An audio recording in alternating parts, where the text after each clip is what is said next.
Azure DevOps is a suite of development tools provided by Microsoft to support the entire software development lifecycle.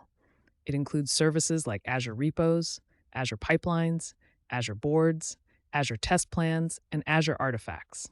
These tools help teams plan smarter, collaborate better, and ship faster.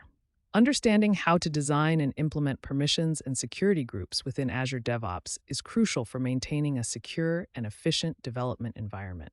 Security in DevOps is paramount as it ensures that only authorized individuals have access to critical resources and sensitive information. Implementing robust security measures helps prevent unauthorized access, data breaches, and other security incidents. In Azure DevOps, security is managed through permissions and security groups, which control access to various resources and actions within the platform. Permissions in Azure DevOps determine what actions users can perform on resources, such as repositories, pipelines, and boards. Permissions can be set at different levels, including organization, project, and individual resource levels. By carefully configuring permissions, organizations can ensure that users have the appropriate level of access needed to perform their roles without exposing sensitive information or critical resources to unnecessary risk. Security groups in Azure DevOps are collections of users who share the same access requirements. By assigning permissions to security groups rather than individual users, organizations can simplify the management of permissions.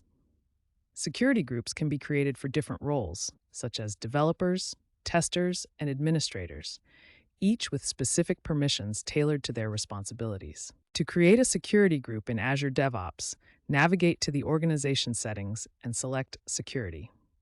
From there, you can create a new group, assign a name, and add members. Once the group is created, you can assign permissions to the group based on the roles and responsibilities of its members. This approach ensures that permissions are consistently applied and easily managed. Assigning permissions to security groups involves specifying what actions the group members can perform on various resources. For example, a developers group might have permissions to create and modify code in repositories, while a testers group might have permissions to run and manage test plans. By assigning permissions at the group level, organizations can streamline the process of managing access and ensure that users have the appropriate permissions for their roles. In Azure DevOps, permissions can be inherited from higher levels, such as from the organization to the project level.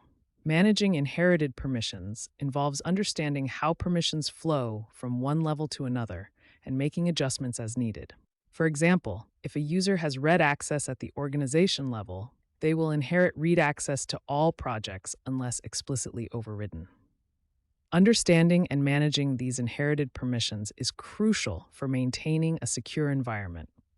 Effective permissions management in Azure DevOps involves following best practices such as the principle of least privilege, regular reviews of permissions, and using security groups for consistent access control.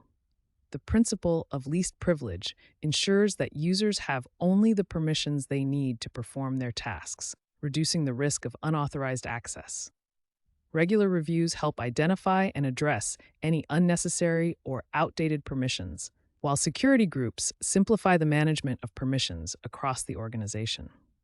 Role-based access control, RBAC, is a key strategy for managing permissions in Azure DevOps. RBAC involves defining roles within the organization and assigning permissions to those roles. Users are then assigned to roles based on their responsibilities. This approach ensures that permissions are aligned with the specific needs of each role, making it easier to manage access and maintain security. RBAC also supports scalability, as new users can be quickly assigned to roles with predefined permissions. Auditing and monitoring permissions in Azure DevOps is essential for maintaining security and compliance. Azure DevOps provides tools for tracking changes to permissions and monitoring access to resources. Regular audits help identify any unauthorized changes or access, allowing organizations to take corrective actions promptly. Monitoring tools provide real-time insights into how permissions are being used, helping to detect and respond to potential security threats. Handling permission requests involves establishing a clear process for users to request access to resources. This process should include steps for reviewing and approving requests, ensuring that permissions are granted based on the principle of least privilege. Automating the permission request process can help streamline approvals and ensure that access is granted promptly and securely. Additionally, maintaining a record of permission requests and approvals supports auditing and compliance efforts. Consider a case study where a software development company implements permissions and security groups in Azure DevOps. The company creates security groups for different roles, such as developers, testers, and project managers. Each group is assigned specific permissions based on their responsibilities.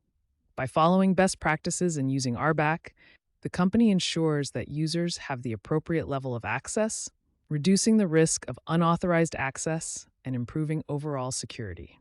Regular audits and monitoring help maintain compliance and address any security issues promptly. Designing and implementing permissions and security groups in Azure DevOps is a critical aspect of maintaining a secure and efficient development environment. By understanding the importance of security, creating and managing security groups, assigning permissions, and following best practices, organizations can ensure that their Azure DevOps environment is secure and compliant. The next steps involve regularly reviewing and updating permissions, conducting audits, and continuously monitoring access to maintain a robust security posture.